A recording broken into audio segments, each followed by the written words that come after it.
and welcome to another episode of Her Head in Films. I'm Caitlin, and I'm your host. On this podcast, I share my thoughts and feelings about the films that I watch. They tend to be art house and world cinema. What makes this podcast unique is that I weave together my life experiences with an in-depth discussion of the films that I love. I explore the impact that cinema has on me and why I connect so deeply to it. As I like to say, my head isn't in the clouds, my head is in films. I'm so excited to bring you today's episode. I really have the first ever guest on the podcast. His name is Jesse Ataide. He's a friend, he's also a librarian and a fellow cinephile, and we chose to talk about the 1945 film, The Enchanted Cottage. It's directed by John Cromwell. And I love our discussion of this film. I love that we shared an affinity for this film. It was really great to actually engage in a discussion and a conversation with another person about a movie because, as longtime listeners know, I'm the only host of this podcast and I have been for 2 years now. So it was really lovely to invite somebody else in and to hear about his love of films and to talk about a film that both of us love. If you're not familiar with it, The Enchanted Cottage is about two people, Laura Pennington, played by Dorothy McGuire, and Oliver Bradford, played by Robert Young, and they meet each other at this enchanted cottage. And it seems to have these magical properties to change the way that they see each other. Laura Pennington struggles with her own unattractiveness, and that is a big struggle for her. And Oliver Bradford is a veteran of the Second World War who comes back with scars on his face, and he's also disabled. And the two of them fall in love, and their love really transforms how they view each other physically. In our discussion, Jesse and I talk about ugliness, queerness, disability, and we also talk about how this film is such a strong and powerful affirmation of love. This is such a beautiful film. It's sort of obscure. Not a lot of people know about it. So I'm really excited to bring you this discussion and to share my love for this film with you. I really hope that you will stick around and that you'll listen to the full episode. Her Head in Films has a Patreon where you can financially support the podcast and the work that I am doing on a monthly basis, and you can access all kinds of rewards and extras. You can find more information at patreon.com/herheadinfilms. That's patreon.com/herheadinfilms. I have merchandise, so if you want some Her Head in Films swag, look into that. At one level, you get a shout out on each episode, so I'd love to give a shout out to my wonderful patrons Aaron, Rachel, Tyler, Max, Juan, Iris, Teal, JD, Vanessa, Spunden, Polina, Olivia, Carolyn, Jesse, Feminist Overlord, Michelle, and Lindsay. Thank you all so much for being patrons and for helping me do this work that I'm doing and sharing my love for cinema. If financial support is not an option for you, please consider reviewing the podcast on iTunes and or Stitcher. If you write a review on iTunes, I will read it on a future episode of the podcast. You can tell your friends and followers about Her Head in Films. That's really important. Just spread the word. If you love the podcast and you listen to it, tell people.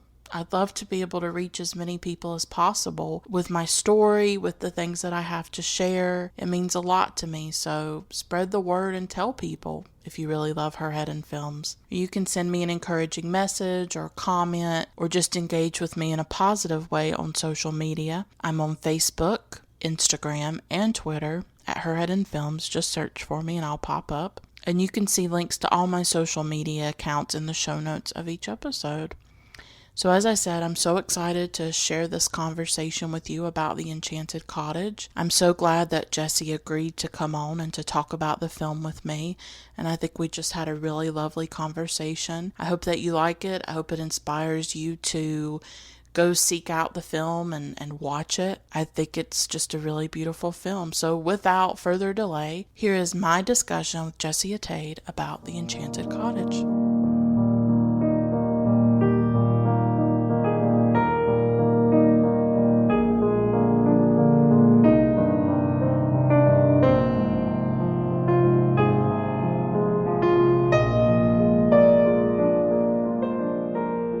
Today, Her Head in Films is joined by librarian and fellow cinephile Jesse Ataide.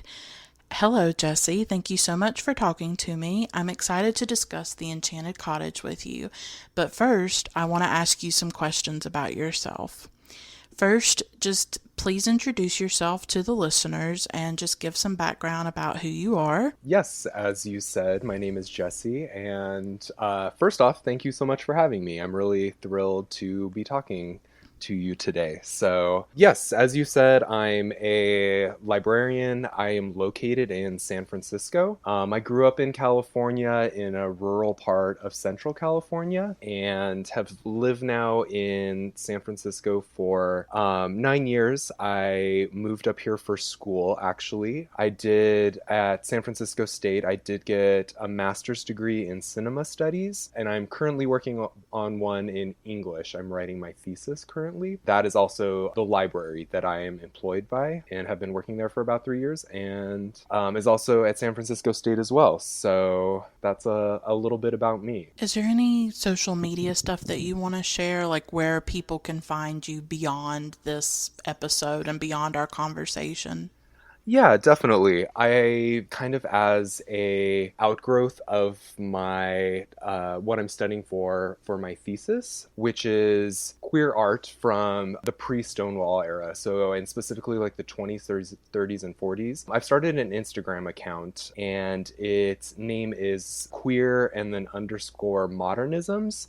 And yeah, it's basically all the things that I am interested in and looking at or come across that I know is not going to go in my thesis. And yeah, I've been running that for a few months, and I've been really pleased with the response it's been getting. So that is definitely somewhere where you can kind of get a look at me as well. Yeah, I follow you on there and I really like your account. And it's a lot of history and stuff that I don't know and I didn't know about because there is so much out there that we don't know. So I'll definitely put the link to your Instagram in the show notes of this episode. And a lot of the stuff that we talk about, or, any kind of links that come up, will definitely be in those show notes. I am really curious. As you know, you're a longtime listener of the podcast, and we've known each other for a little while. And you know that Her Head in Films really centers the subjective and the emotional and the personal. And so I really love having a guest on. I like the idea of doing this. You are the first guest on Her Head in Films, and I'm really grateful that you decided to come on and to talk to me about the Enchanted Cottage. And I see this as a really great opportunity to engage with other people about film, because I think that the way that we consume cinema now, for a lot of us, not for everybody, but those of us who maybe don't have access to art house theaters or don't have movie theaters near us that really play these more art house or older films, it can be really isolating. You're watching a film on a tablet or you're watching it on your computer. So I love the idea of us engaging and talking about a film. And so I thank you for coming on, but also, the personal aspect of the podcast. Like, it's really important to me for it to be personal. And so that's why I just wanted to ask you a few questions about your experience with cinema, because I just find that really fascinating to learn that about people. So I did want to ask you if you have really any early memories of cinema, of the first time of watching films, or the kind of films that you were really into when you first got interested in cinema. Yeah, so I actually have an interesting personal history with films, because one of the things about my background is that I was raised Mennonite Brethren, and so which is a denomination. It's the particular denomination within that is not Amish. There is Old Order Mennonites, but it was still extremely restricted, and especially when it came to any kind of pop culture or movies, music, TV. All of those things were highly restricted. Like, I didn't watch television, non-Christian music, and my films were highly restricted. It was something we were kind of able to do, but it was. And so what those things were very much like Disney films. Some of my earliest and best memories are actually those live action Disney films that were like big in the 60s and 70s, like The Parent Trap, Freaky Friday, The Love Bug, Escape to Witch Mountain, Candle Shoe. Um, Wow. yeah, I really like, especially when we went on vacation, my sisters and I, we would always gravitate towards those, and we loved, in particular, yeah, those kinds of films. But yeah, I definitely did not like grow up. My parents weren't into films, anything like that. And I actually, because of that, I read much more than I ever watched movies. Yeah, so it was a very like particular circumstances that like sparked my interest in cinema in a much deeper way, in a more serious way, and you know led me to be the cinephile and to study cinema studies and things like that.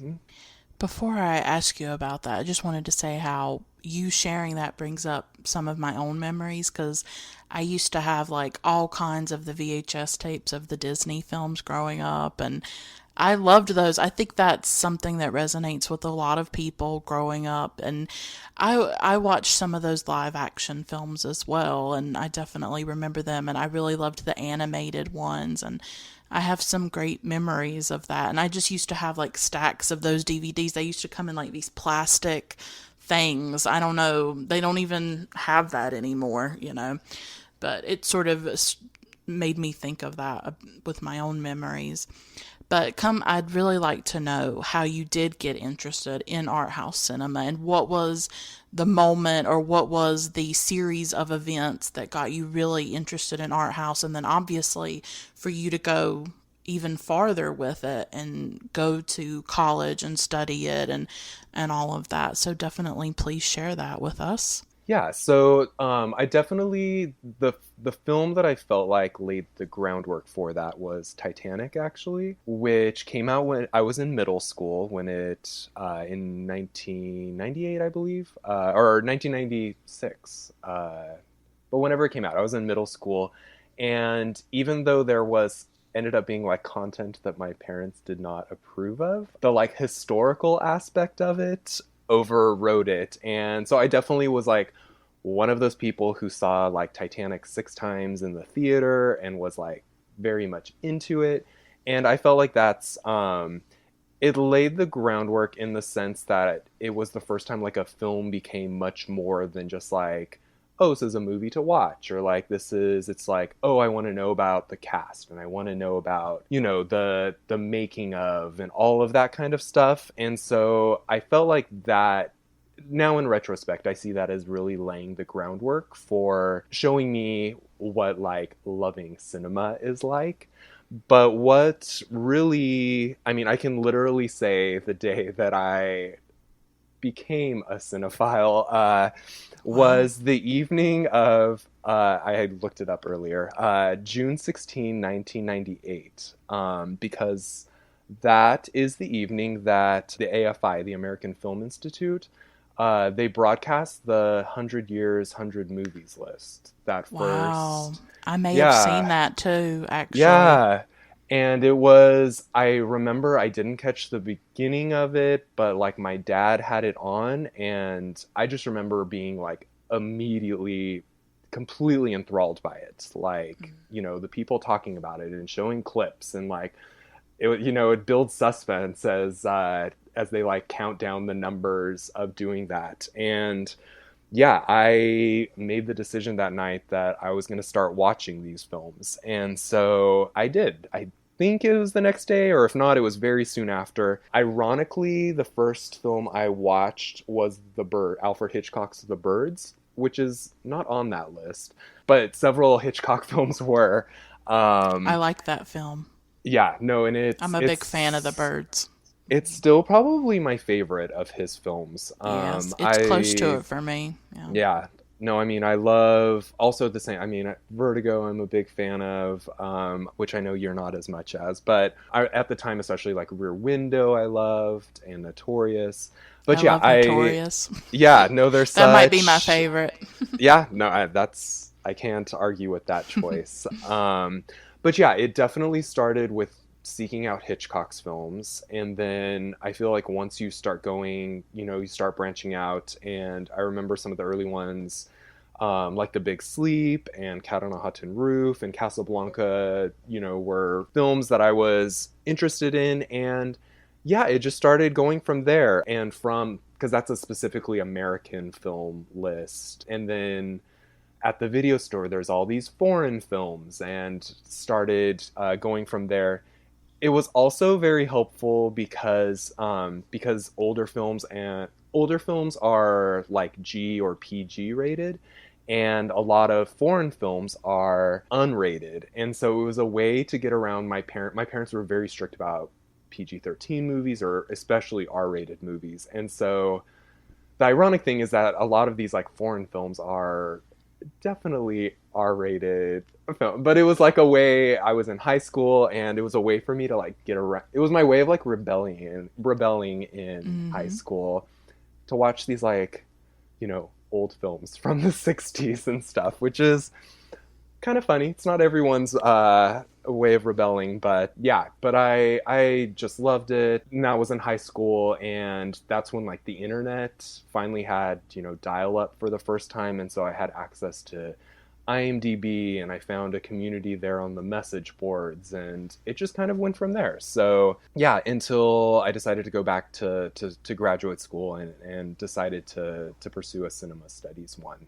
And yeah, and so that was kind of the culmination of it. I've kind of decided I very much enjoyed getting the degree, but in a strange way, academia around film is not very conducive to cinephilia, to really loving films, because you have to be so critical and analytical, that I found it actually very difficult in a lot of ways. And, I'd be excited to write about a film I'd like, and then you end up having to like critique everything, it's representations of things. And that was just very difficult for me to do. And so, which was one of the reasons why I actually decided that I would not be pursuing anything beyond that with cinema studies. But yeah, that was definitely the trajectory. It's just kind of wild to think back of that. It was a summer night, literally going into high school, watching a TV special, and it did what it was supposed to do. It totally converted me. So it was a conversion.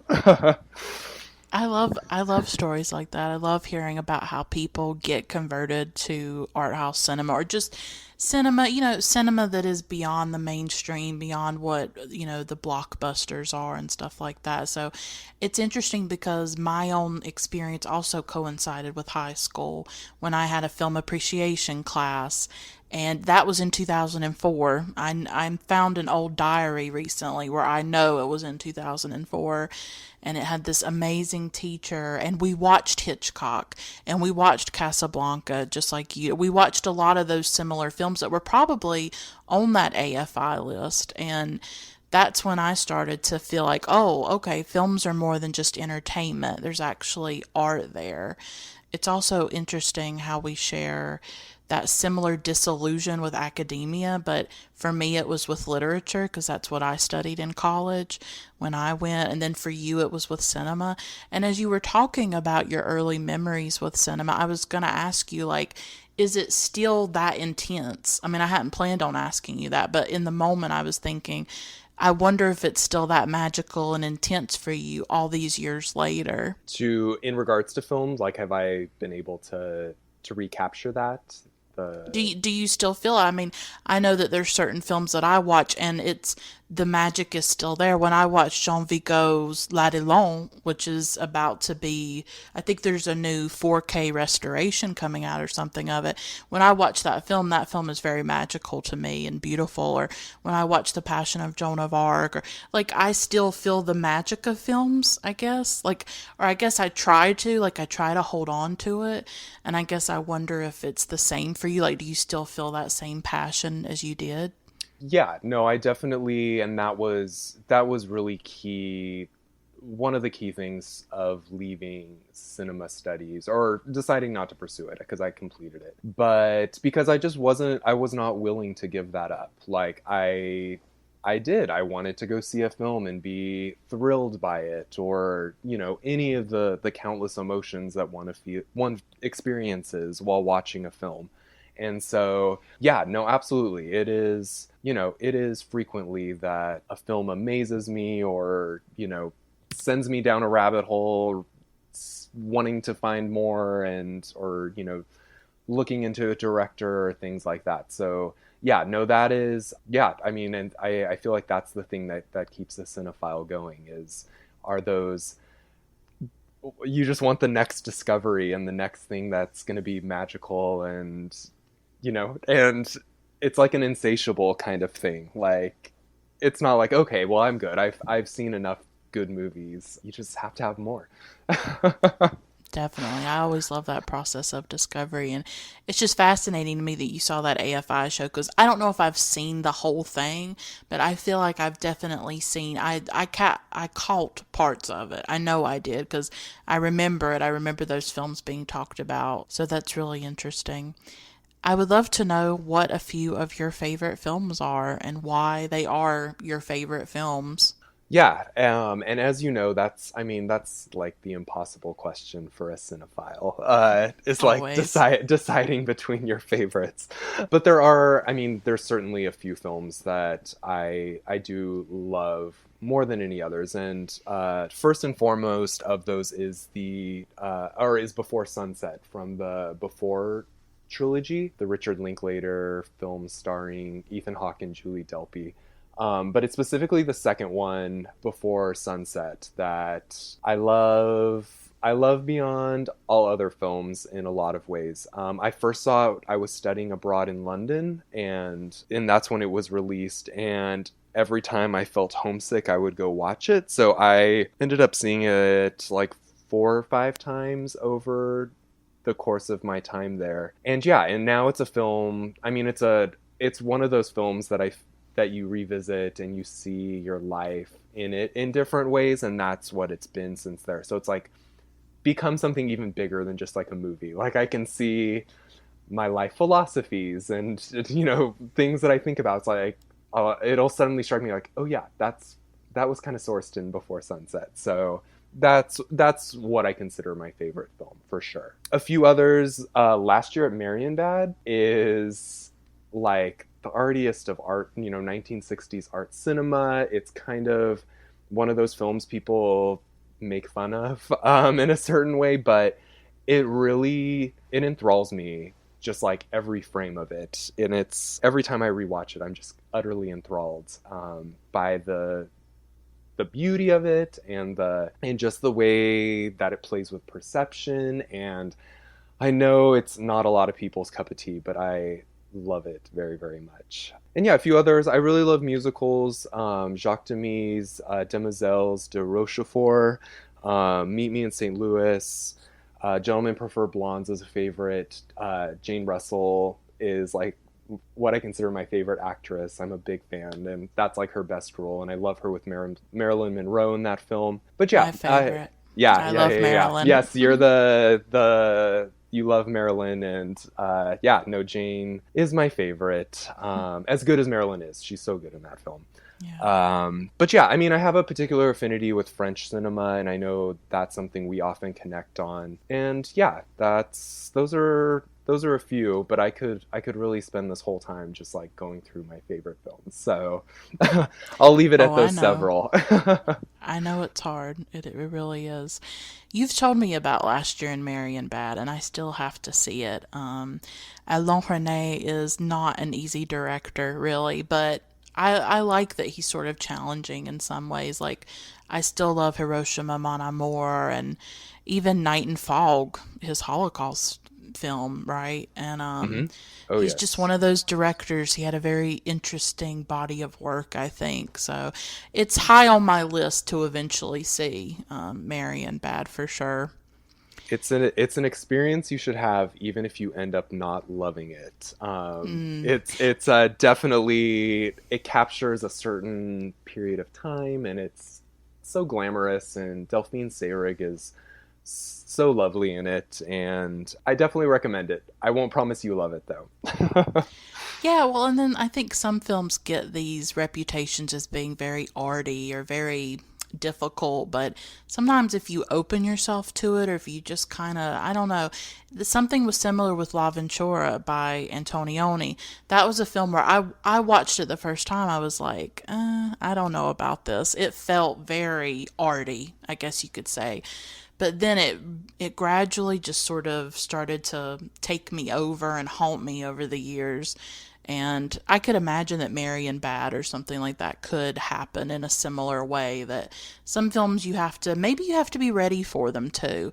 Like maybe Mary and Bad is not what you watch when you're first getting into art house. Like maybe that's something you go to a little bit later when you're ready for it. But those films matter, and they're definitely important for that reason, that they do challenge us and say something unique. So I'll definitely check it out eventually. I did just want to ask you if you've watched anything good lately, because I'm just sort of interested in what people are watching, because I'm always sharing what I watch, and so I'm just curious if you've seen any good films lately. Yeah, I was just looking at the list because I keep a running list of everything I watch. So yeah, some of the last few ones, I revisited Bringing Up Baby, the 1938 Cary Grant, Katharine Hepburn screwball comedy, which I never loved, and so revisiting it, and I actually didn't care for it all that much upon watching it, but as soon as it ended, it's one of those weird situations where I've been thinking about it nonstop. And so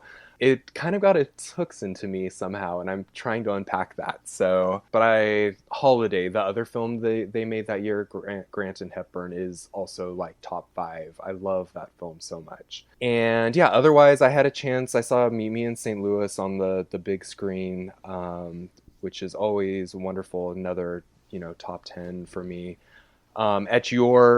It was definitely on my radar, but I definitely prioritize Journey Through French Cinema, the documentary, because of you, and I thought that was just spectacular, and I can't wait for the next part of it to be released.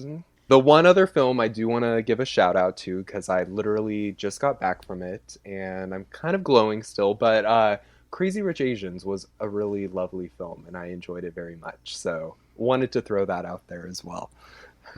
It looks wonderful. It looks like such a fun, night, and it's so groundbreaking and important in so many ways too.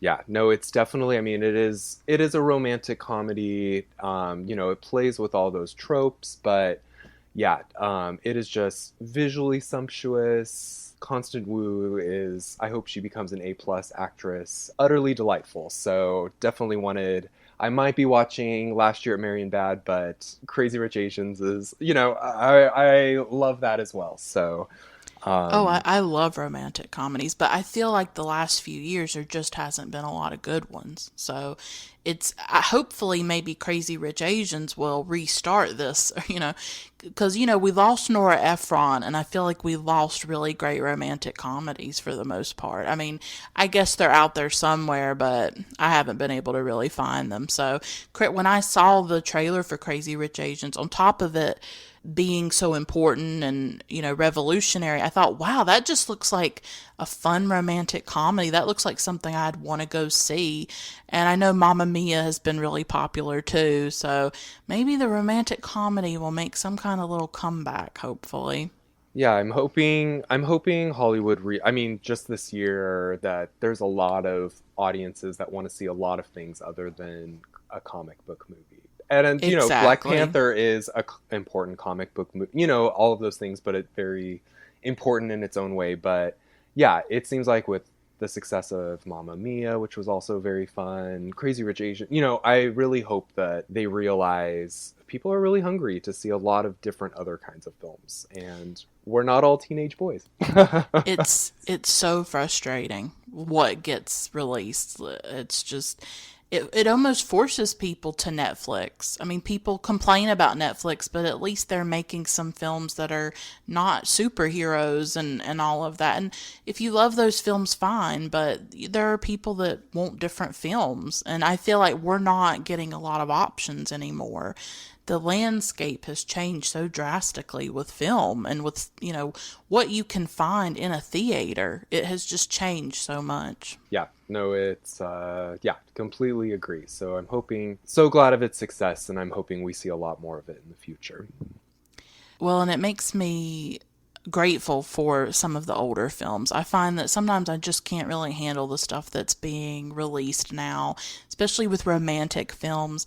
And I find that going back in time and watching some of those older romantic films like The Enchanted Cottage, which we're talking about today, is just so incredibly pleasurable and just lovely.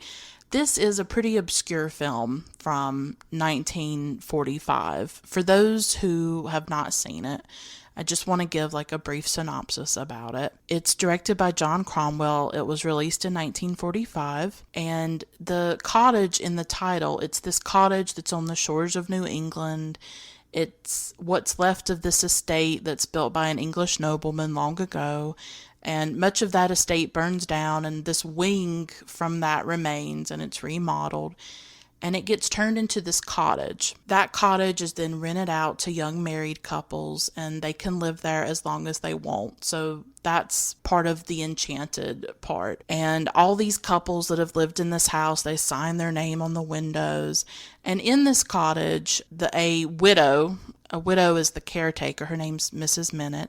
She lost her husband in World War I. And in this cottage, a man named Oliver Bradford. He's a man disabled and disfigured by the Second World War. He meets this woman. Her name's Laura Pennington. And she's very quiet, and she's referred to as homely, which is ugly. And the two of them end up falling in love with each other over the course of the film, and their love for each other really transforms the way they see one another physically. They see each other as beautiful when maybe the outside world doesn't see them that way. And love is really the enchanting part of the film, and that's just sort of a brief synopsis. But it's this obscure film from 1945 that not a lot of people know about, not a lot of people talk about. If you Google it, not much comes up. So I want to talk about, just for a moment, how we each discovered The Enchanted Cottage, because it's not that well known, and it just not a lot of people discuss it or put it on lists or anything like that. So I'm curious as to how you even came across The Enchanted Cottage in your own life. Yeah, it's I don't have a great answer because I don't specifically remember that. It's a film that had kind of been on my radar for a while. But yeah, I mean, like, Dorothy McGuire's like not a major actress we think of now, or like there's not that hook that sometimes other films have, but it was always kind of on my radar.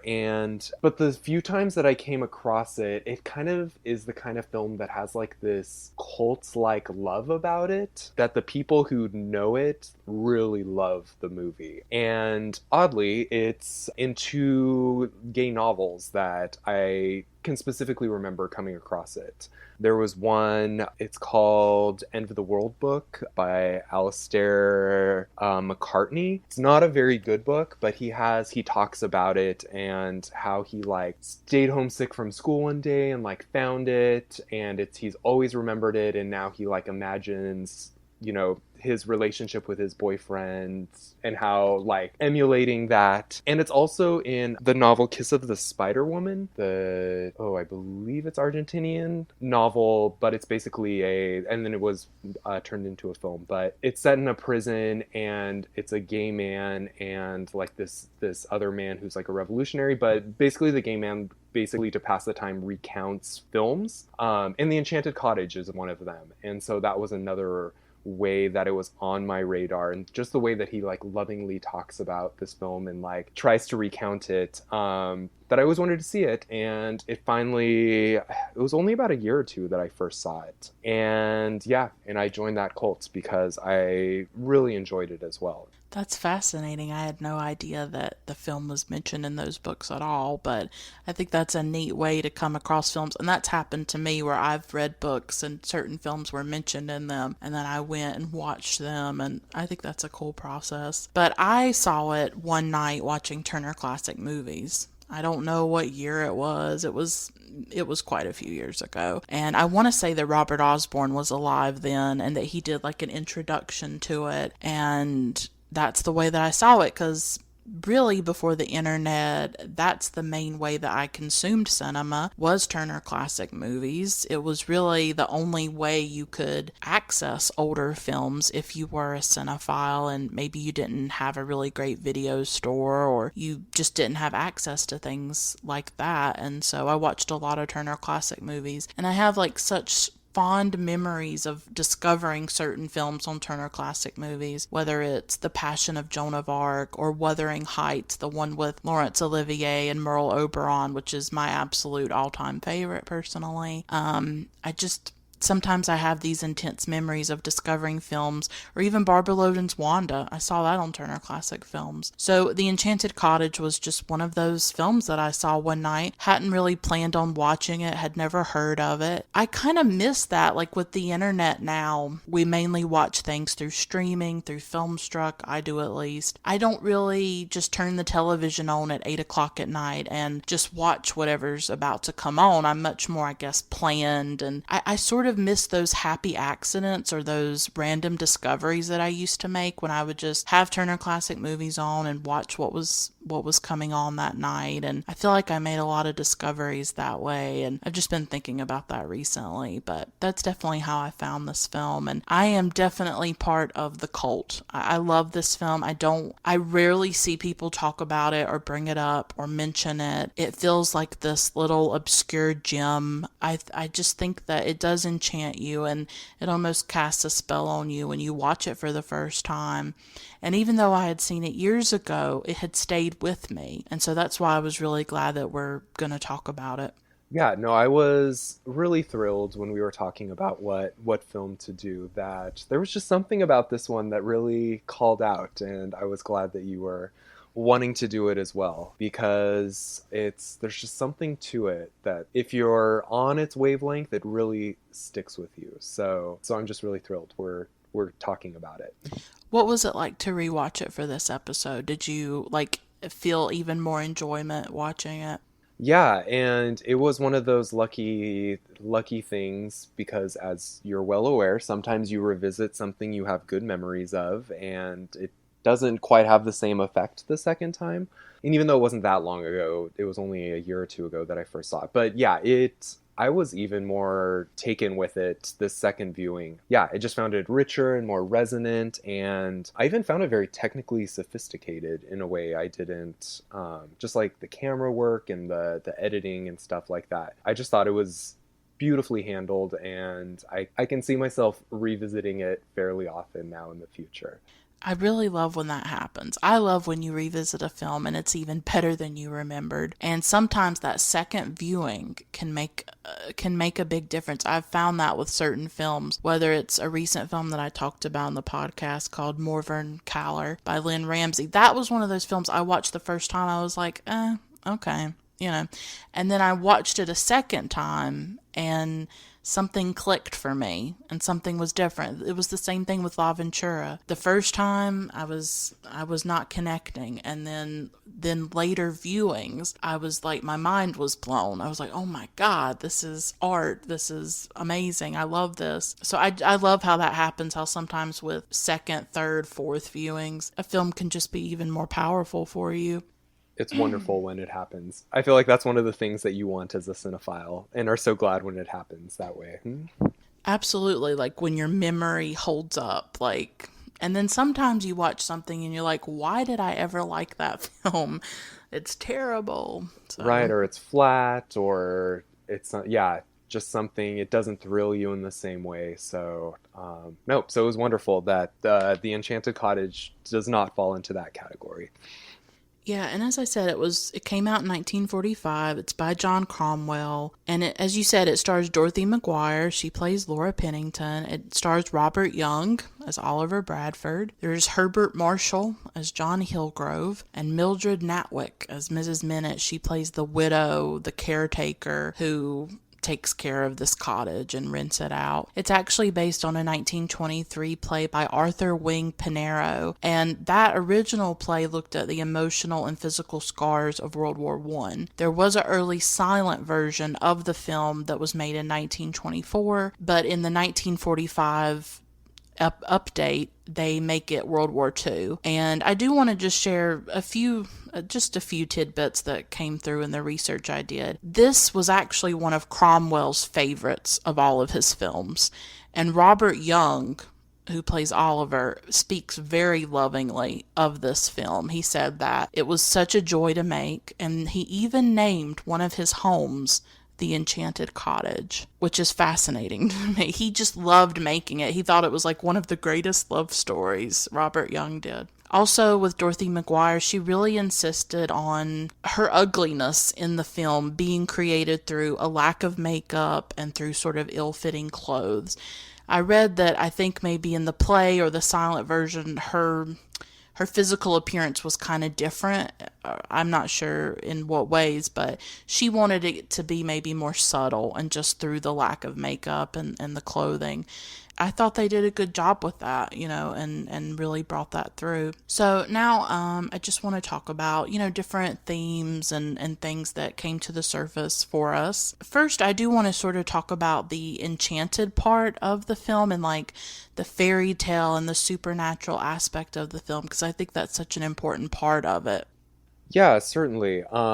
Yeah, it's one of the things in this viewing of it, it really struck me because in a lot of ways it is at first glance this like kind of like ultimate romance kind of a film, but it does have all of these. It was just very interesting to me how it has like these gothic elements to it, and how this like idea of enchantment could have been taken in very different directions. So I was very struck. There's Laura says at one point about the cottage, she said, it's not haunted, it's enchanted.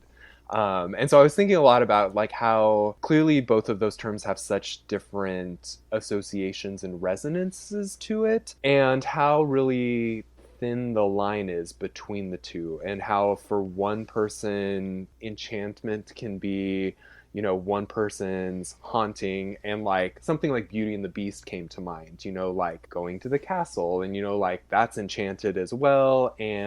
But there's a part of Beauty and the Beast that's as much of like a horror or a ghost film or any of those things, as well as like this lovely romance film. And so it was interesting to me how it constantly could have gone into a darker like gothic direction, and it doesn't do that instead. And I just found that fascinating how it kind of teases and plays with that in different ways, but it never does. And it's this like beautiful romance film, and enchantment is used in that way instead. Well, and I think you had also mentioned like Rebecca, for instance, by Hitchcock. I love that book and so much, by Daphne du Maurier. And isn't the woman's name Mrs. Danvers? Is that right? And she's such a menacing presence in Rebecca, and in this, Mrs. Minute, who plays sort of, I guess, that kind of role where she's the caretaker of the cottage and all of that, she's actually very different.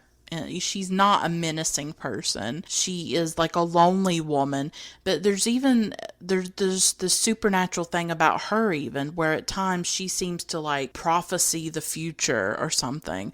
Like when Oliver first comes to the cottage, because the way it is at first is that Laura has been away from the town for a while, and she comes back and she's looking for a job, and so she becomes sort of the housekeeper, the maid of the Enchanted Cottage, along with the widow. And so at first, Oliver comes to the house as a beautiful man. It's 1941. He's going to get married to his fiancée, Beatrice. He's very handsome, and he shows up there. And then later on, he gets drafted and he has to go into World War II. And Mrs. Minute, when she hears that he's going to be going to the war, she immediately has a bad feeling. Throughout the film, there's these moments where Mrs. Minute seems to prophesy things or seems to get these feelings or be clairvoyant in some way. So you kind of see that supernatural aspect to the film in that way as well.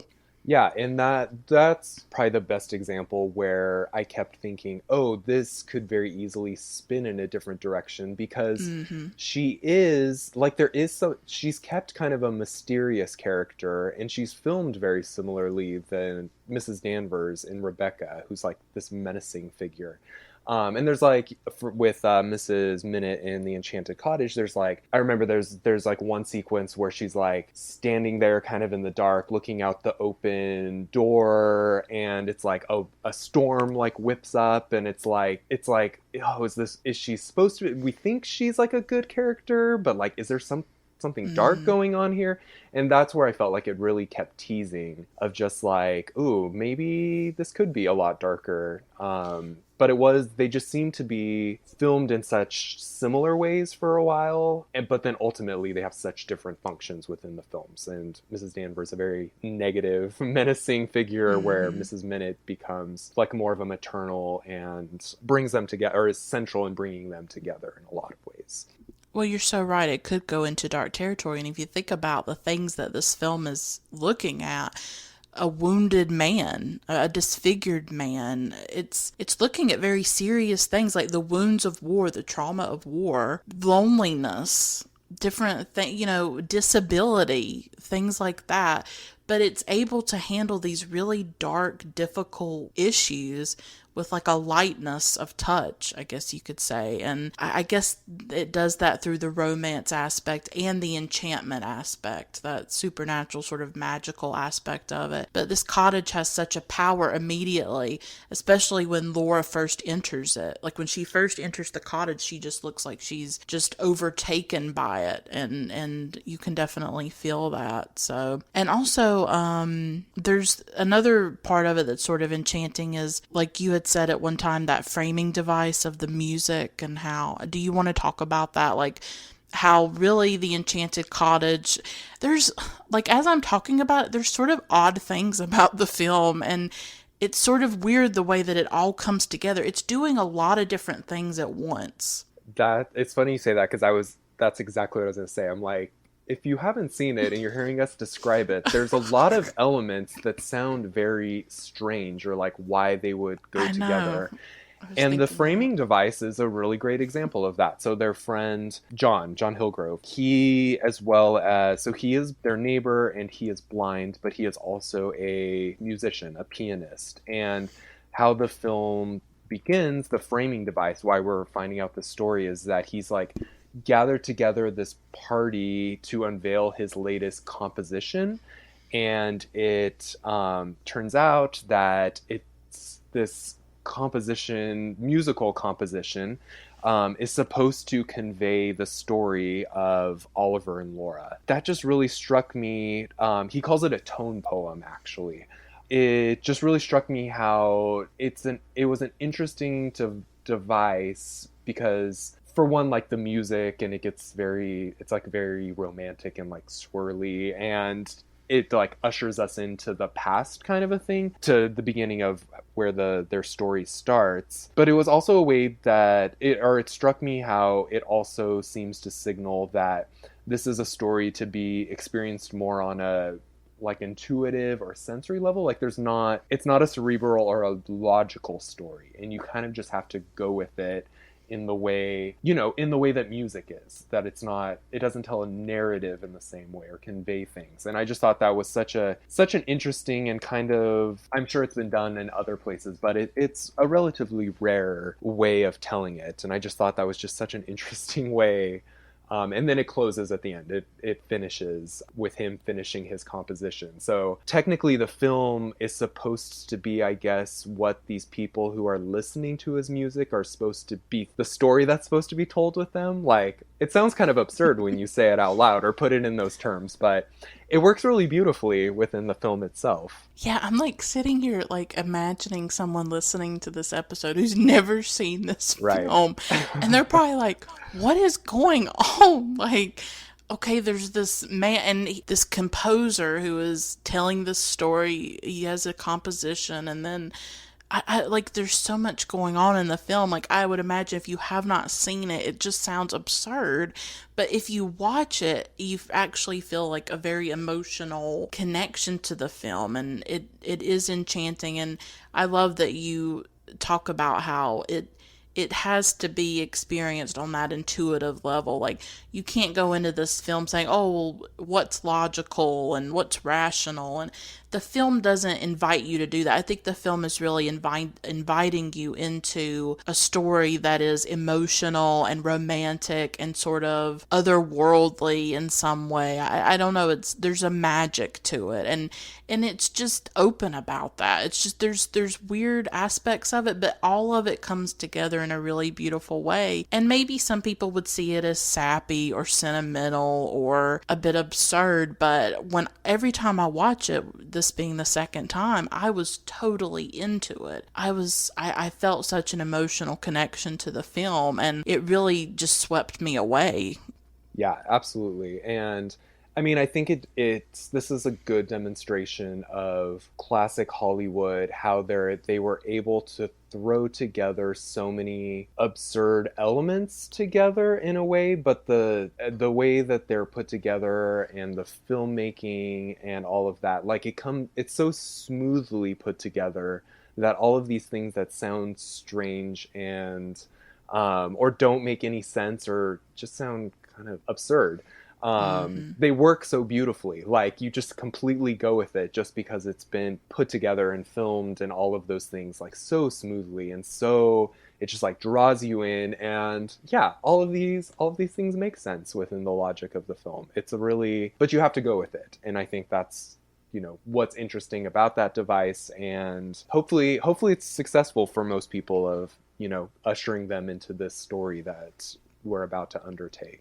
Yeah, it just you have to be open to it, I think. And like I think I love that you said that, like there's the film has its own logic. You either get it or you kind of don't. I wonder if it's one of those films where it's like people either really love it the way that we do, even though it's not a film that we would put in our top 5, but we just enjoy it. It's an enjoyable film to watch. There's some things that resonate with us. And then I wonder if there are some people who are just like, "Oh my god, this film is terrible." And I think we're maybe in that little club that's like, "Oh, this is amazing." And we're kind of in the minority, but Certainly. I mean, I'm totally sympathetic to, I mean, someone could really like go through and say like, this isn't that good, or like, this is sappy, or, like, I feel like someone mhm. could totally go through that list and it would be like, yeah, like, I can't dispute that some of those things, but if it does, as we keep saying, if it works for you, it just seems to really work for you. So, Well, and yeah.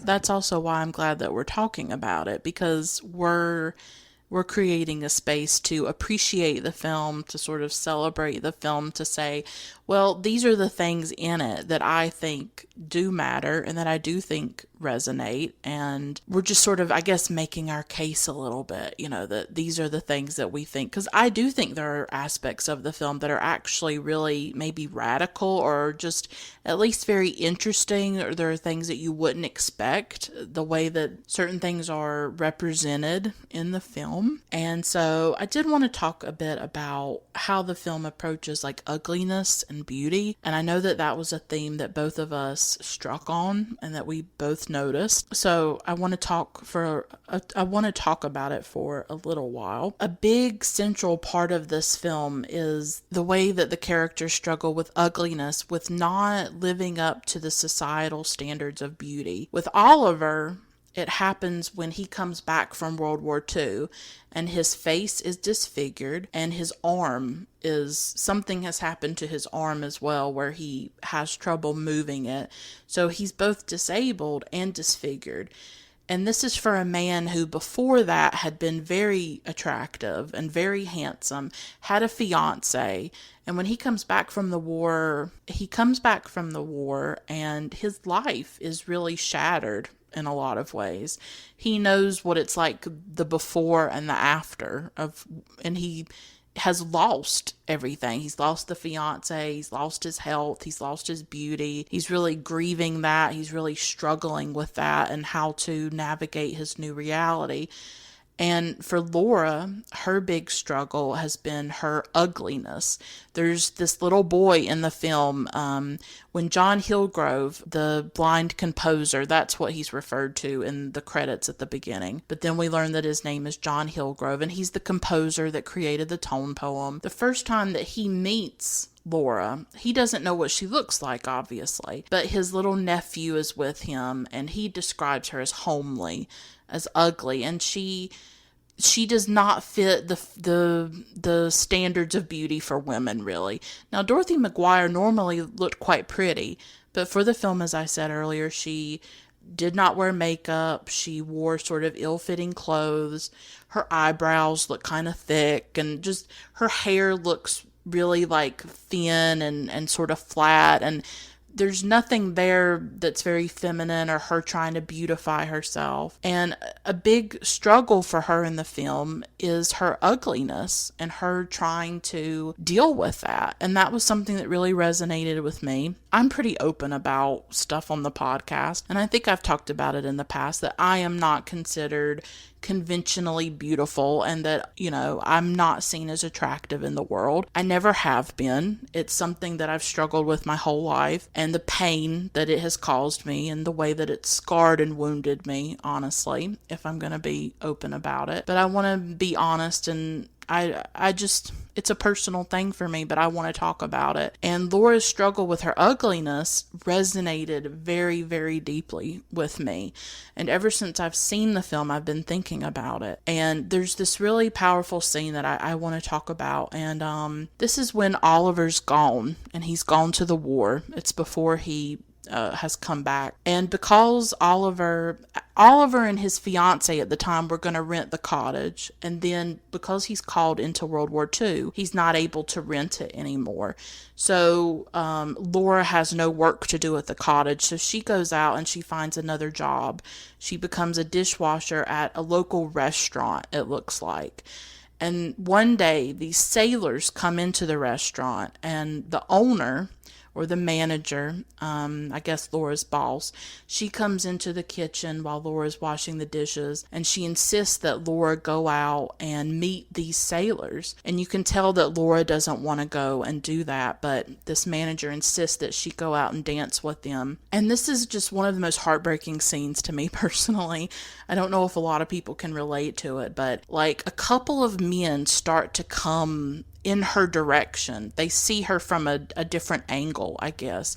And then as soon as they get closer to her and see what she really looks like, they completely stop. And they don't approach her. And everybody's up and dancing, and she's just sitting there. And she watches these men reject her. She watches them look at her and then not come any closer to her. And that's maybe the thing we don't talk about enough with ugliness, of what it means to be unattractive.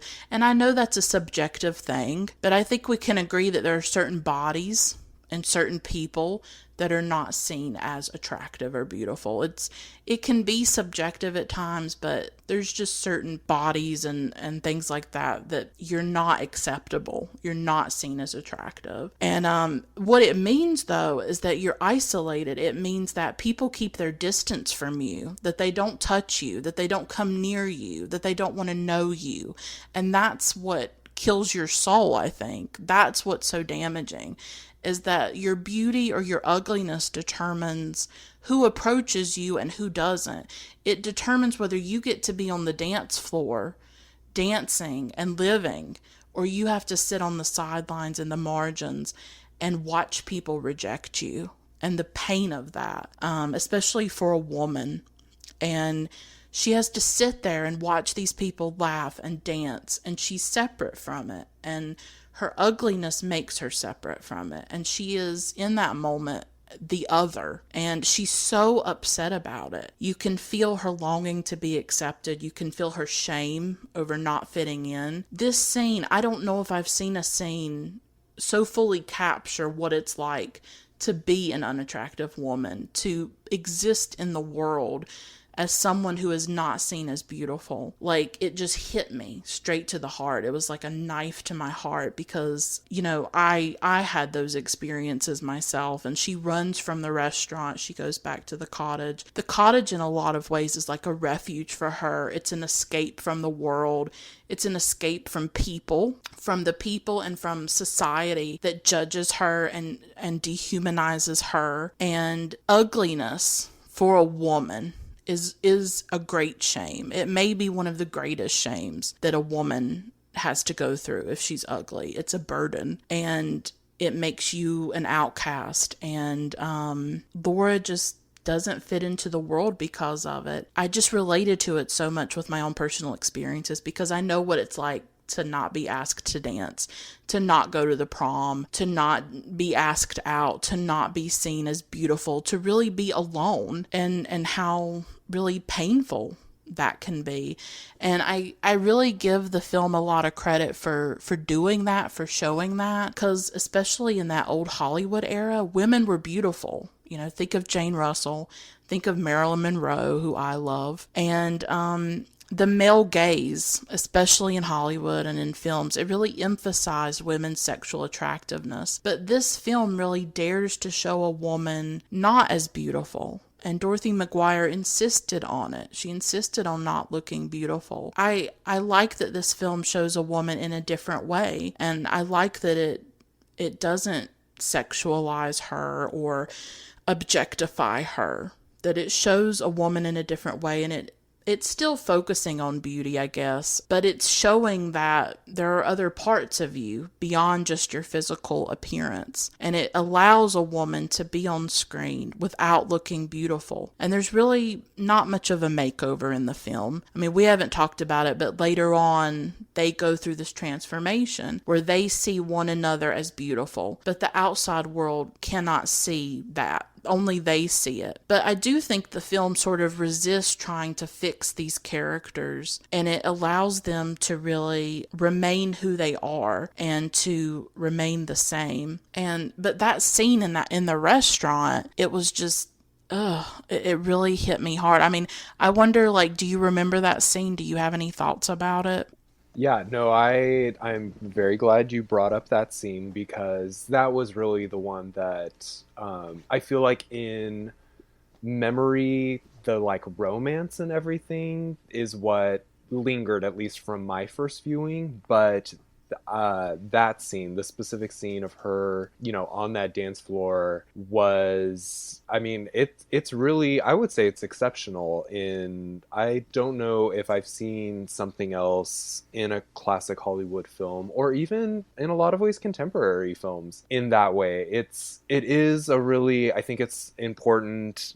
Almost the entire film, except for the framing device, only takes place at the cottage. And this is like the one time we really get the outside world, essentially, and her interacting with it. And it just really, yeah, no, it is a haunting and heartbreaking, just the way that she is framed, because there's this exuberant dance floor and everyone is clearly like celebrating and drinking, and just her there on the sidelines. And yeah, the way it's you know, she's rejected. It's really sensitively and really it's really dark in a lot of ways. Or, you know, like it really dares to go to and expose an experience like that, and it doesn't sugarcoat it in a way. And it was kind of shocking to revisit it, of just like how to the extent it does go that. And I think we should emphasize that, you know, we're saying, you know, like, oh, Laura thinks she's ugly or homely, but the film itself really emphasizes that. Like, we're not reading into it. Like, that is, they use those terms and they do that. And it's really something to see that at that time, and in a way that, I don't know, it's just really not explored or conveyed with that the same kind of force. And yeah, in the same way, it was just heart-wrenching and kind of like a punch to the stomach in the way. And yeah, it's one of the highlights of a highlight if a sad part can be a highlight of the film. I just think it's the film's at its best during that scene. Yeah, and I think it can resonate with a lot of women. Like, this is not an example of a beautiful woman saying, "Oh, I'm so ugly." This is a woman who's seen as ugly by other people, not just a woman who thinks she's ugly or feels that she is ugly. This is her objective reality. This is the way that she navigates the world. And I think that if you feel like, if you experience that, I think it can really resonate with you. And I actually think it's a theme that resonates even more in the modern world with Instagram and with social media. I think about that nowadays with kids, like, who are teenagers who maybe post selfies of themselves, and they're defining their worth based on how many comments they get or how many likes they get. And I imagine how brutal it must be for people who look like me or who don't fit the societal standards of beauty. I mean, is progress being made? I guess. I guess we're expanding the idea of beauty. I mean, to a certain extent, but I don't think we've really come that far with it. And I think a lot of women, myself included, obviously, could sort of see themselves in Laura. Like, for me, this is a part of the film that's like really resonant. Like, that's why I wanted to talk about it. But she also has this other scene where she gives this speech, and I thought it was really beautiful. It's when Oliver, I think maybe he proposes to her. It's when he comes back disfigured, and she's very kind to him and she doesn't judge him, and his fiance is not able to handle his disability or his disfigurement. I think he wants to get married or tries to propose to her, and she sort of rebuffs him. And she gives this really beautiful speech, I thought, where she says, quote, "Women like me, as conscious as we are of our defects, we find refuge in our dreams, daydreams as well as night dreams, merciful dreams in which we're as lovely and desirable as the loveliest and most desirable woman in the world. It's cruel to destroy those dreams," unquote. So she really holds on to her dreams, really maybe the dreams of beauty. I think when you're ugly or you live your life not being seen as attractive, it's like you dream of being beautiful. I mean, it's certainly something that I long for. I've always wanted to be beautiful. I've always hungered for it and craved it. I think it's why I love old Hollywood so much. Like, I love Marilyn. I imagine what it must have been like to look that way and to be that beautiful. But of course, there's the flip side of the pain that Marilyn went through, and I think that's why a lot of women relate to her, are protective of her as well, is that she was someone really damaged by the world as well. But I think even in the world today, even with feminism, even with the progress that women have made to try to be taken seriously for our thoughts and our substance and who we are, I think if you asked a lot of women, they would want to be beautiful, that they feel like failures if they're not, and they feel ashamed if they're not. That no matter their accomplishments, and it's the same with me, no matter the A's that I made in school, no matter the fact that I graduated from college magna cum laude, it doesn't matter. It doesn't matter how smart people have told me I am, or how, other people who love me have said, "Oh, you're beautiful." They're saying it because they're my parents or they're trying to be nice. None of that changes the objective fact that I'm not beautiful. And that I crave it and that I want it and that I dream about it the way that Laura does. And there's just something so heartbreaking about that. It's just, I don't know if men feel that. I don't know if men feel like, well, if I'm not handsome, I'm a complete failure as a human being. But for a woman, you do. You just feel this abject failure if you're not beautiful. It's such a big way that people are defined in the world, especially women. I just saw so much of that in Laura. It really just moved me in so many ways. Yeah, definitely. And I think on that point we can really emphasize how good Dorothy McGuire is in this film, and how it also struck me of how good her performance is, because it's, there is a transformative part, but she's so good at conveying those things and being able to understand how these things are registering, or like when she overhears things, or in the dancing scene that we were just talking about, like so much is registered on her face, and you really get so much of that from her, and she's so good at yeah, conveying that within the film. I was extremely impressed by it. Yeah. But I do think that her ugliness, her experience of it, is what makes her who she is. And it makes her able to be more compassionate than Beatrice was, his fiance, who could not handle his disfigurement. It gives her a certain perspective on the world that she would not have if she had been beautiful or if she had been seen as beautiful.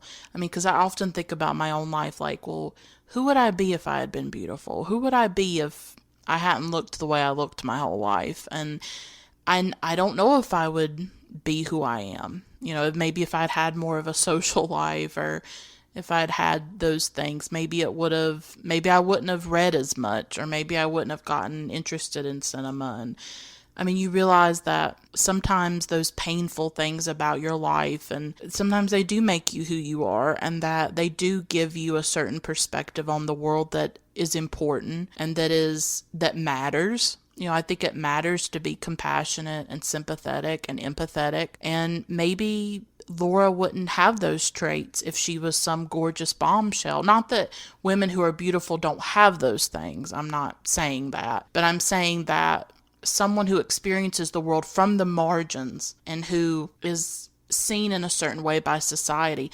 sometimes you have to like go within yourself and you have to figure out a way to live and to survive in the world, and certain parts of you are cultivated as a result that maybe wouldn't have been cultivated if you had a different experience in the world. So she has really, that's the thing about the film, is that it's saying, well, no, she doesn't look like Marilyn Monroe, she's not this gorgeous woman, but look at all the other things about Laura that are beautiful. You know, look at her compassion and her kindness, her love for Oliver. So there's these other parts of her that exist as well. It's not all about her ugliness or her beauty. So Yeah, and that, I mean, obviously that is the thing that brings them together, because Oliver believes that she is able to see a different set of value, or, you know, like value him in a way that even he at that point doesn't see himself as. Another really of the striking moments in the film is the one when they're like first talking after he comes back and he's, you know, it's been revealed he's been disfigured and all of that, and he has this outburst like, you can't imagine what it'd be like to like be ugly. And then yeah, I remember that. there's this moment and he realizes what he had said, and that's like one of the key turning points to where he realizes that it's emphasized that that's a point that they connect on, and he opens himself up to her because he feels that way. And so yeah, that's I mean, that in itself is kind of a complicated topic of like, yeah, of just like, I don't know. I go back and forth of if that's like a problematic stance to take, but I don't know if we want to get into that or not. What's problematic? Well, just in the sense of like it's only a woman who is considered, you know, physically unattractive would be able to find someone who's disabled attractive. Like, there's kind of a weird put that way, and I've heard, or I did come across of like a few critiques of it in that way. I think it generally sidesteps it because it's so sympathetically and done, but yeah, I do know that is out there, or has been out there as well about it. But yeah, I mean, there's definitely different interpretations and thoughts about it. And yeah, I mean, everybody's definitely entitled to interpret it in their own way, of course. But I definitely agree. Well, I mean, I guess the other thing that I would say about that is, you know, and so in the physical experience of watching the film is they're so excited, and they bring, you know, they write to John to come, something has happened to them, to come visit them at the cottage. And it's like kept from us for a little while what has happened to them, and they're like kind of kept in the shadows, and we see the back of their heads, and then it's revealed on the screen that, you know, his scar on his face is no longer there, and like she, you know, her hair's a little different, and so that like transformation is done. And so they believe, and so it is, the film keeps it ambiguous whether this is, what is this a magical thing, and like they have physically transformed, like has something literally magical happened. Mm-hmm. Of course it comes out that his parents end up coming and reveal that it's really just in their minds, that, or that they're seeing each other that way. And so it is this, and then it goes like back and forth between the two of them, of the beauty, or them in their beautiful states, and as the other one does that. And so it does become this like very curious, or this very even moving way of like perception, but the film is very much manipulating you in that way of what you're seeing. And it is kept in the air for a long time of like, was this a miracle or a magical thing, or what actually happened? But I think they do what was your read at the end?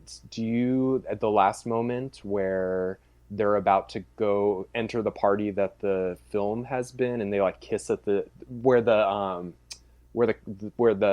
piece has been played, and we like see them come at the doorway before they go in. I couldn't tell if they were in their transformed states, or if they were in their, the way that the rest of the world would see them. Did you notice anything, or I wasn't sure. I do think it's sort of ambiguous.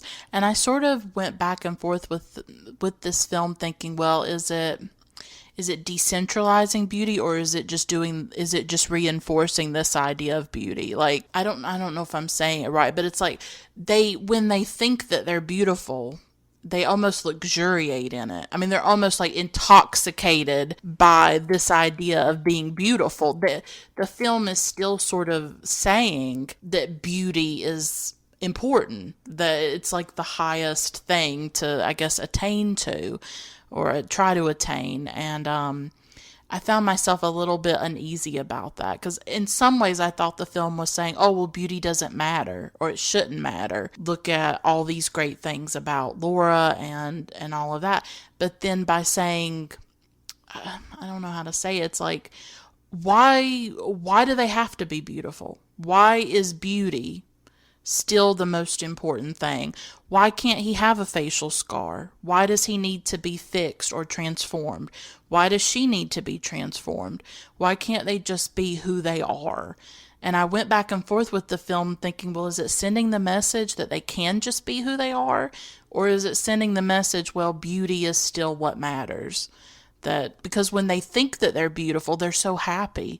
They're like drunk on it almost. And then when they realize, oh, we're not beautiful, there was no transformation, we still look the way that we've always looked, they're like heartbroken by it. It's like this other heartbreak that they go through, because here they were thinking they had woken up and they were beautiful, and then now they find out that they're not. And so the film is still showing beauty as like one of the most important things, I guess you could say. I don't know if I have an opinion either way, but it was just something that occurred to me while I was watching it.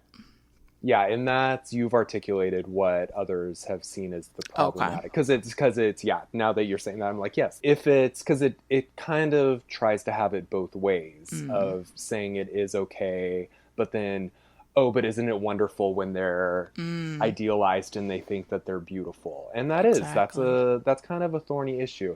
It did make me think, though, it would be how different seeing this as a play, which is, it was originally written, because we wouldn't see, I'm presuming, them ever in a transformed state. So as an audience member, we're always aware that they're just imagining this, and we're never under the illusion or even see them in this other state. And so it's only like through the quote unquote magic of cinema that we're able even to imagine them in this transformed state. Yeah. That in a way, if we're just watching this on a stage, they stay, and I mean, actually, I guess they could redress them, or I don't know how it would be, but yeah, it is that is kind of the thorny issue, kind of at the heart of the film.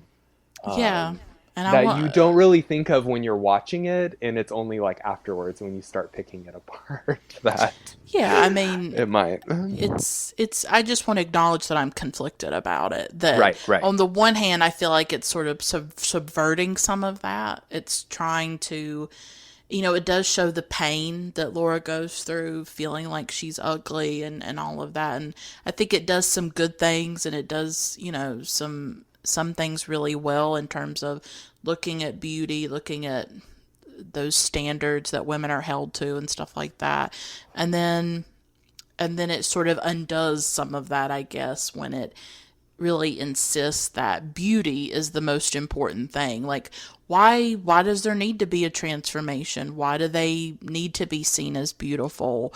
Why can't they just be who they are? And so, yeah, I'm conflicted about it, like what the film does and what it doesn't do. And so, I mean, I still love the film. I still think it has some important things about it, but I'm definitely conflicted on that front. Like, when you show a person, like, when you show a person with disabilities as not having those disabilities anymore, that's sort of unsettling because you're saying there was something wrong with who they were before and what Oliver looked like before. And so it does make me uneasy to a certain extent, for sure.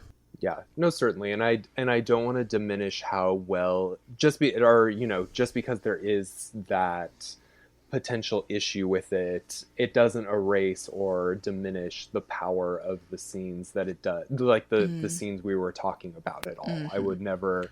Those work just so well that and are so powerful that, that I feel like it especially now with the second viewing, that those things have lingered so much with me that it even overtakes the, this idea of them being transformed into these ideal states. Yeah, absolutely. Yeah. Yeah. Oh, Yeah. those scenes still have such a power for me. And the thing is that sometimes films can do all of that. Sometimes they can do really great, wonderful things, and then sometimes they can do other things. And I think it's maybe about what you emphasize or what is more important to you. And for me, there are just certain things that I think the film does really beautifully and just so well, and that emotional resonance for me. But you had talked a bit about the male gaze in this film, and so I feel like I rambled on about my stuff, and so I want to give you plenty of opportunity to talk more about things that resonated with you for the film and all of that. One of the other things that really struck me this time around was the weird thing that it kind of does with the male gaze as well, because it invites all viewers, which would include men who are watching the film, to admire Oliver's transformation as well, and to like really to regard his and Robert Young is a very handsome man, and and we're supposed to look at him and be like, oh, now he is so handsome, and oh, now he is beautiful, all of those things. And it just struck me how rare it is for cinema in general, but very much so in classic Hollywood, where it kind of gives this opportunity for a male audience member to really have a reason to like look at an attractive actor, and admire how good looking he is. And that we also, we're essentially, a male member is put into the same place that a female audience member would be. And I just thought that was so interesting, and I couldn't think of many other examples of how that would happen. And it was just another interesting way that it was subverting the gaze and like how an audience member perceives the film as it's playing. So yeah, which or yeah, I don't know if you wanted to respond to that. No, like I definitely had not thought about that when watching it, but yeah, you don't often see that in a film where we're invited to admire a man, or even a film where a man's looks or his attractiveness are like put on display. Or it's much more of, I think, what you see happen to women in films, where their looks and their attractiveness, there's a lot of emphasis placed on that. Not that, there's not really handsome men, like Cary Grant and Paul Newman, who's my favorite personally. Hmm. Good choice. He's like my ultimate, my number one. But we're not often, I don't think, invited to look at men that way, to gaze at them that way. And so I had not thought about that. And you had also brought up the queer aspect of the film and that there is like this queerness in it that you saw. And I definitely didn't see that either. And so I would definitely love for you to elaborate on it and dig into that.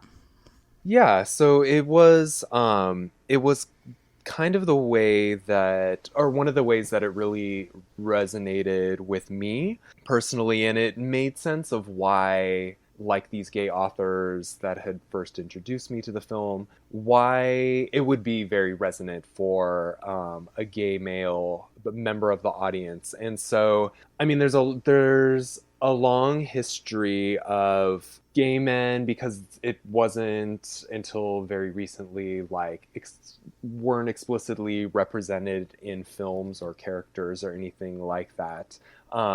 That there's a long history of like gay men identifying with female characters or actresses and things like that.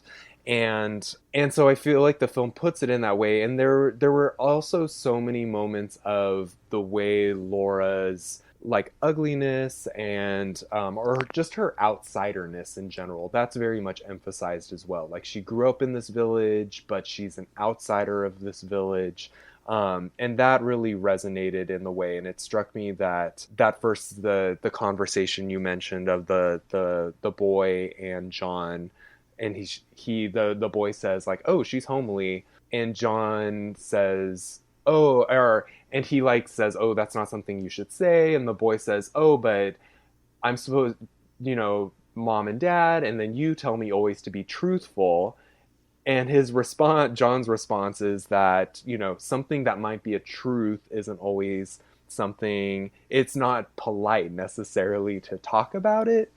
And that was like a moment that really resonated with me, in the sense of that's also how like talk of sexuality, or I feel like that's a lot of queer people can identify the way that people talk about, like, "Oh, that's a that's the reality, that's the truth. Oh, but that's not something we're supposed to talk about," like, of all of those things.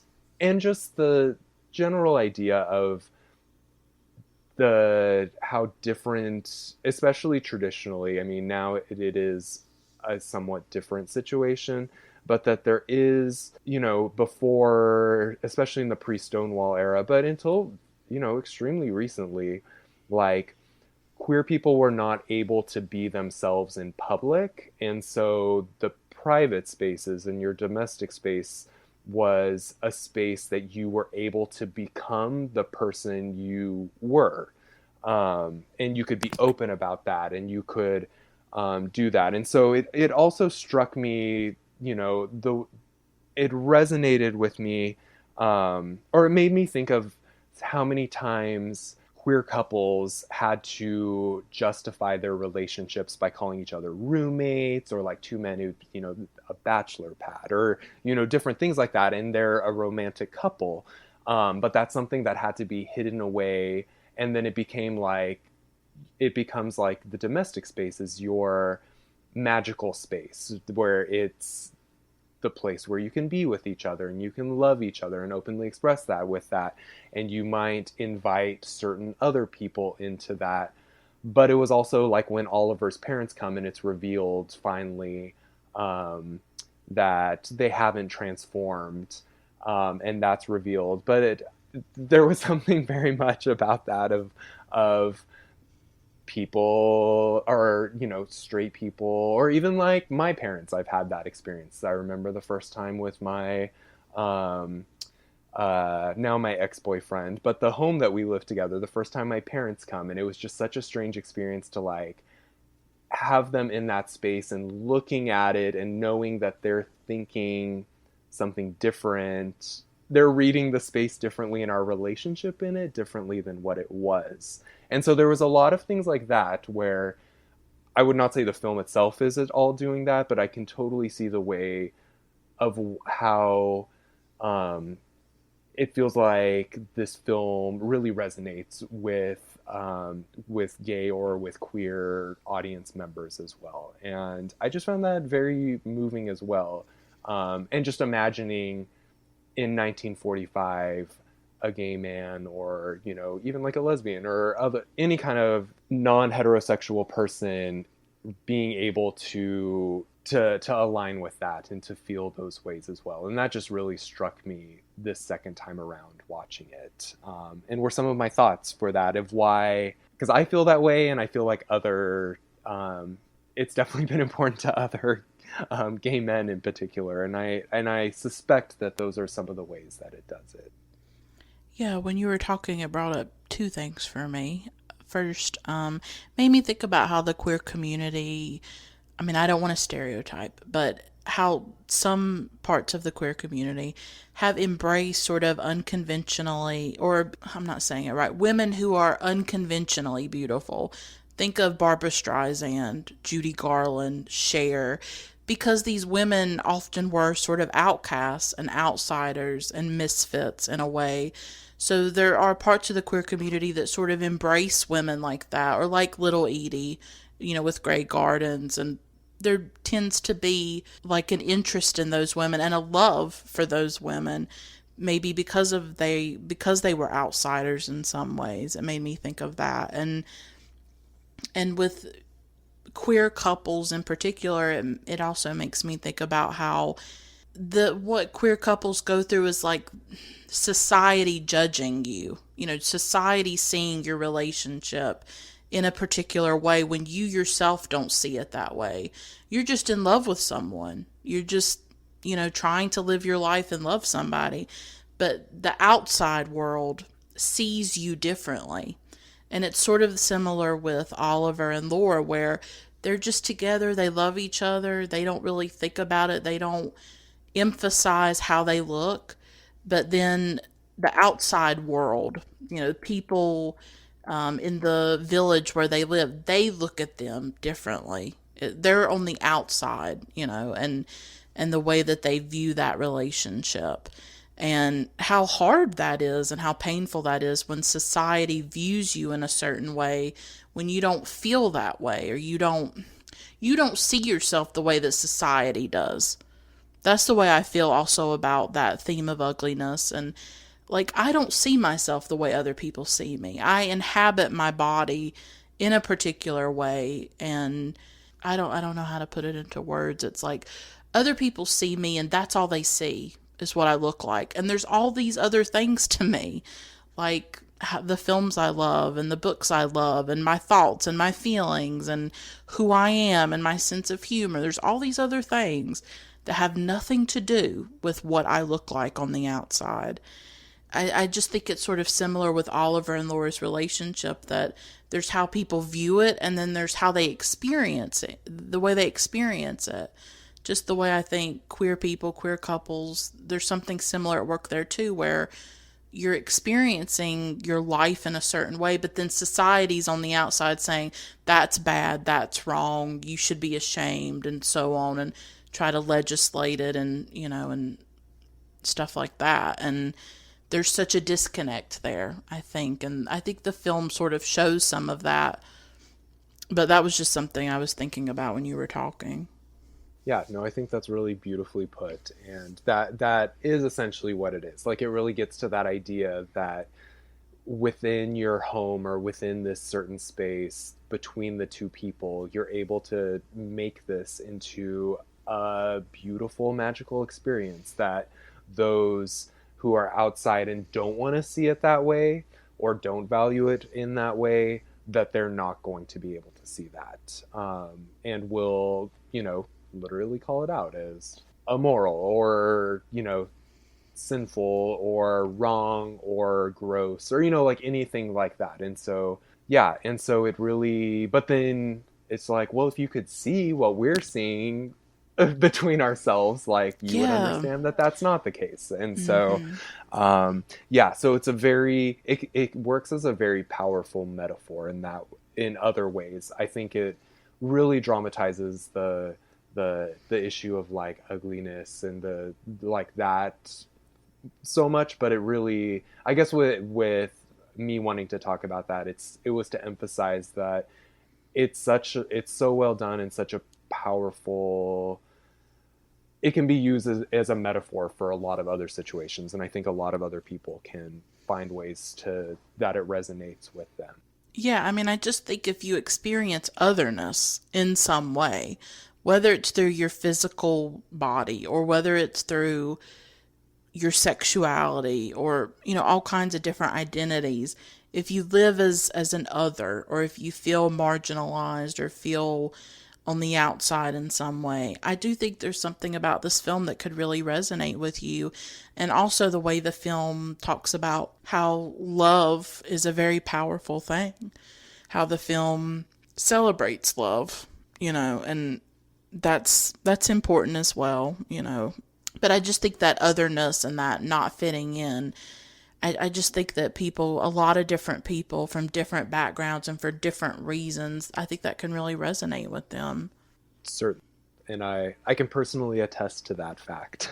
Yeah, I mean, both of us, that's what's interesting is like me and you, we're very different in a lot of ways. Like we see the film, I think we connected to different things in the film because of our different lived experiences. And that's totally fine. Like I experience a certain thing in my life and you experience yours. And yet in this one film, we're able to get all kinds of different things out of it, and to feel like it's representing something that's a part of us and that's really important to us. Yeah, no, and that's, I mean, clearly it's a mark of a good film to be able to resonate with various people and yeah, experiences and circumstances of that. And yeah, very much so. Yeah, I mean, that's why I'm glad we chose to talk about it because we each bring like different experiences to it, obviously. So, do you want to talk about disability? Yeah, I mean, I think it's a big part of the film to a yeah, certain no, extent. certainly. And we've kind of touched on various aspects of it already. But yeah, I think it is an important aspect of the film and that we should probably address it or give some time to addressing it for sure. Yeah, I mean, in the film, obviously Oliver is struggling with disability after coming back from World War II. And I really don't know a lot of films that dealt with the wounds of World War II in that way. Like I think we have a lot of films and stuff about World War One, and this was based on a play that was really more about World War One, about the physical and the emotional scars of that very horrific war in which millions of people died and people were maimed and they came back, very disfigured. I don't know if we hear those stories as much about World War II. Like when it comes to the post-war or whatever with World War II, there's much more of like like a positive spin. Oh, things got better. It's like seen as this prosperous time in America.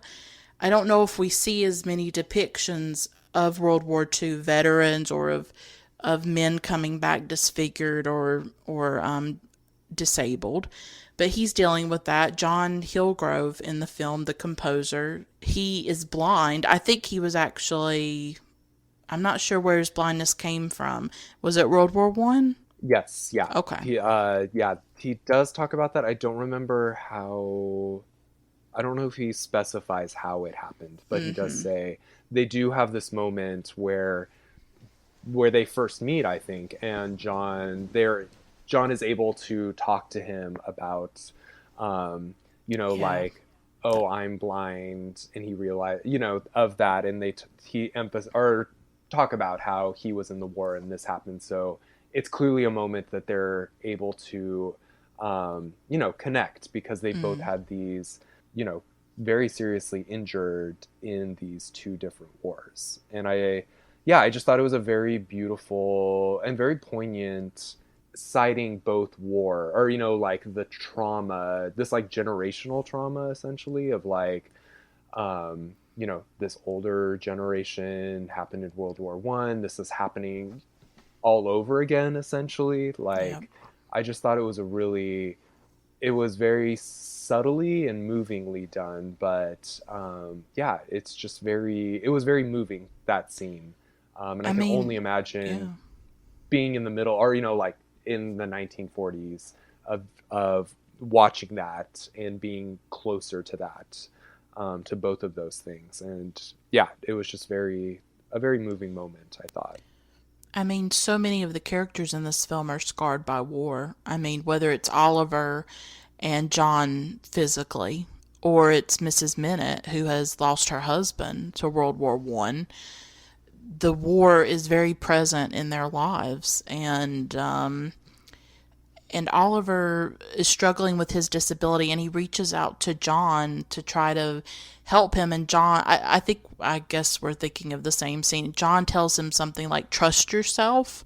He gives him some kind of advice about how to deal with it. And it just shows how hard that transition must be when you go from being an able bodied person and able to do things, and then now you no longer can, and how difficult that is, especially as a man, and the issue of masculinity there, and how hard that can be for men to cope with, and not knowing how to maybe talk about your feelings or talk about the way that it makes you feel. And so it's kind of moving to see these two men talking to each other and connecting in that way. You don't often see that. And you don't often see the aftermath of war in quite this way. Yeah.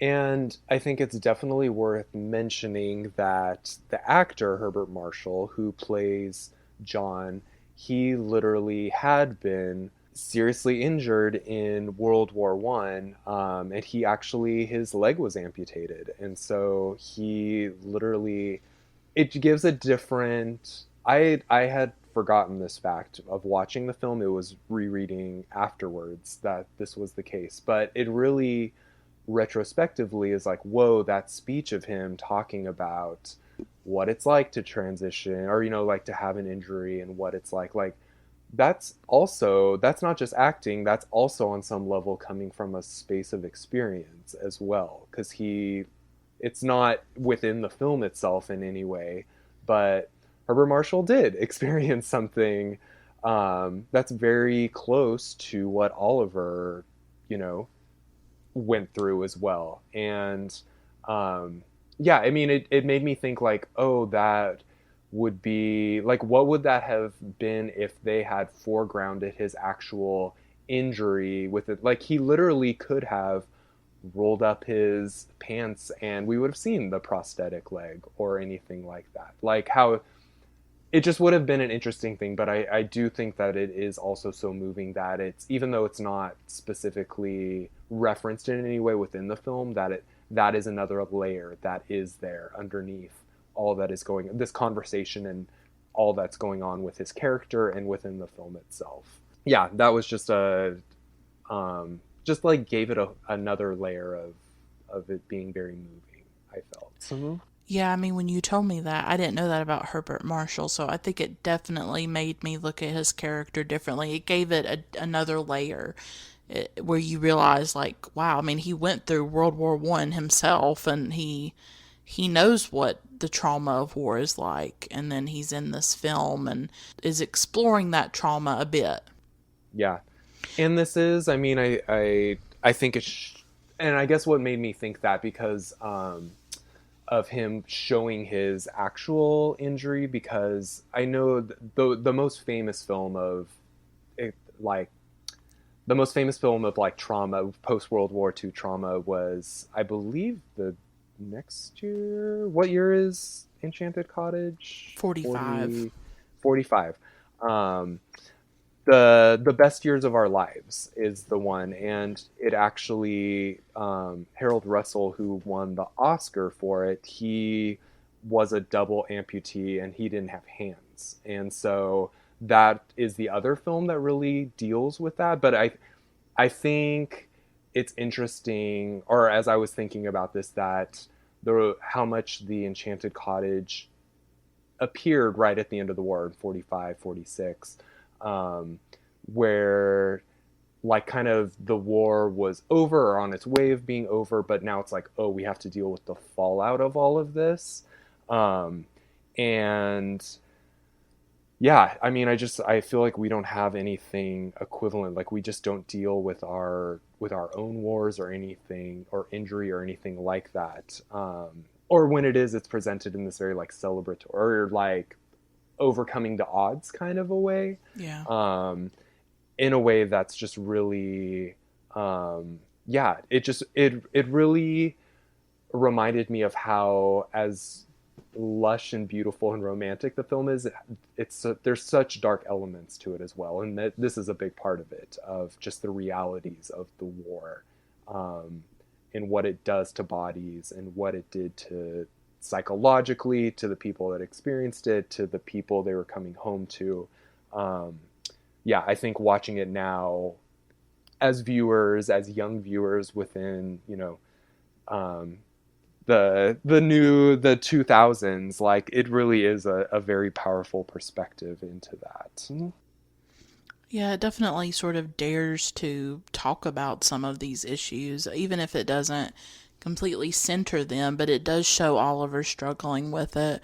It does show somebody wounded by war, dealing with the trauma of war in a really open way, in a really direct and open way. And I mean, I think that matters, and it's interesting that it came out in 45.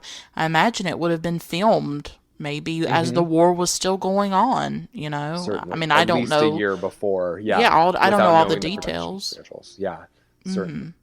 Yeah, I'm sure. Yeah, it's not like they would have filmed it in a month or anything. So I'm sure like the war was ongoing so they're really making this film about war, or a little bit about war during the war. Makes me think a little bit about Chaplin's The Great Dictator, where he's making that film before World War II has even ended. I mean, I don't think. Right. I don't know the exact no, I think that's year, correct. Yeah. but he did it quite early in the war, I want to say. So I do think that's an important aspect of the film. And I wonder if they gave John the blindness because it fits in with the whole theme of like vision and seeing, and the way that, I mean, because a big part of the film is how Laura and Oliver see each other, and vision and seeing is such a big part of that for them. And so maybe they felt like making John blind, maybe it connected to that in some way. Yeah, no, I mean, I think it's kind of, his blindness is kind of crucial because he's the one who, like, the plot kind of turns on the fact that Oliver first opens up to him because he feels like he can't see him, so he's not judging him like everybody else does, when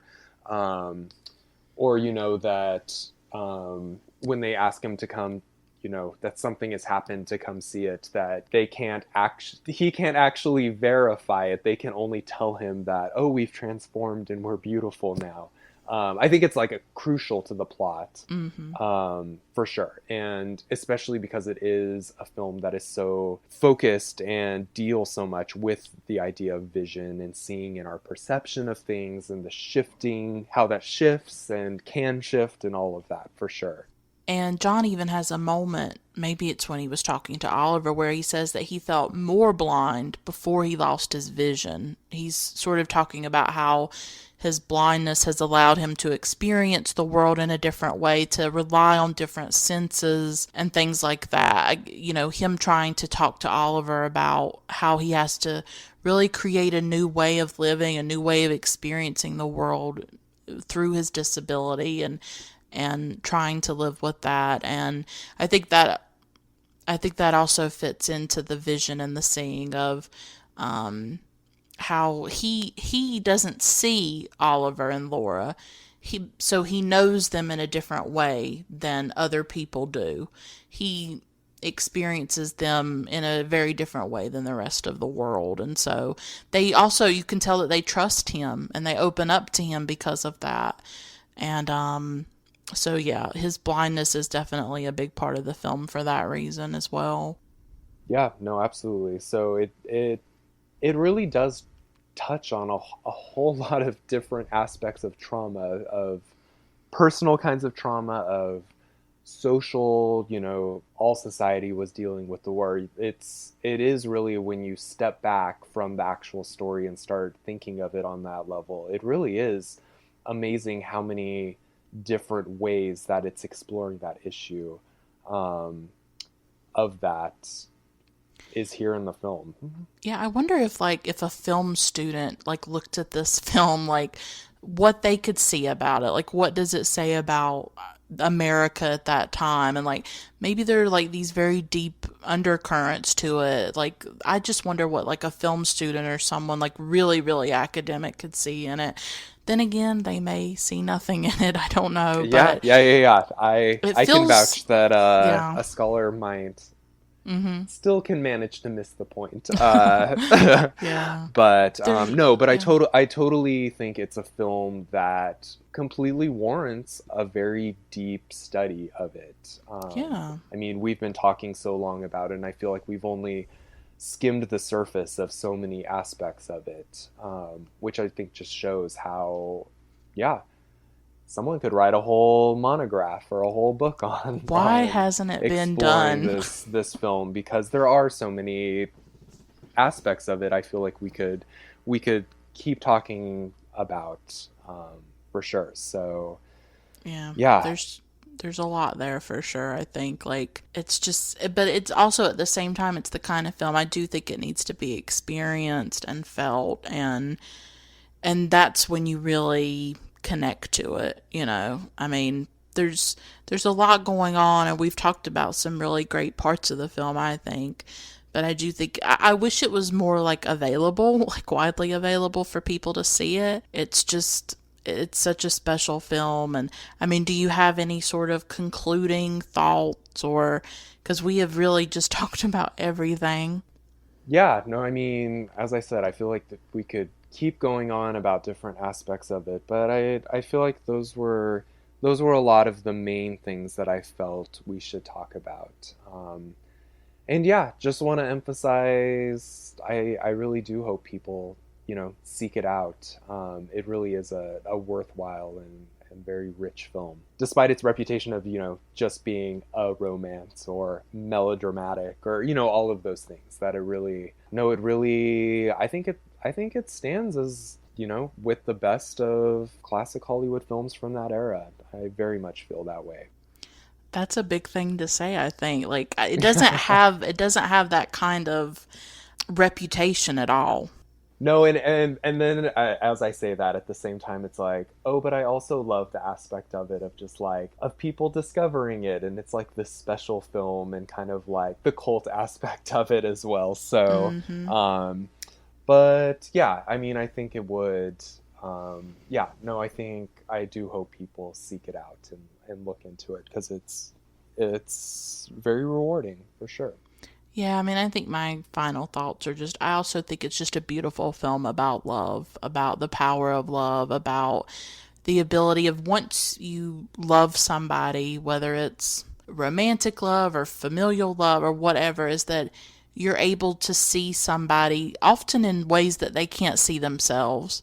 And sometimes it's vice versa, where they see you in ways that you can't see yourself. And that, really with Oliver and Laura, they're saved by their love. She is lonely, she's isolated, she's struggling in life. Oliver is at a point of in his life when he's struggling and he's alone, and his parents are not very supportive of him, his mother and stepfather.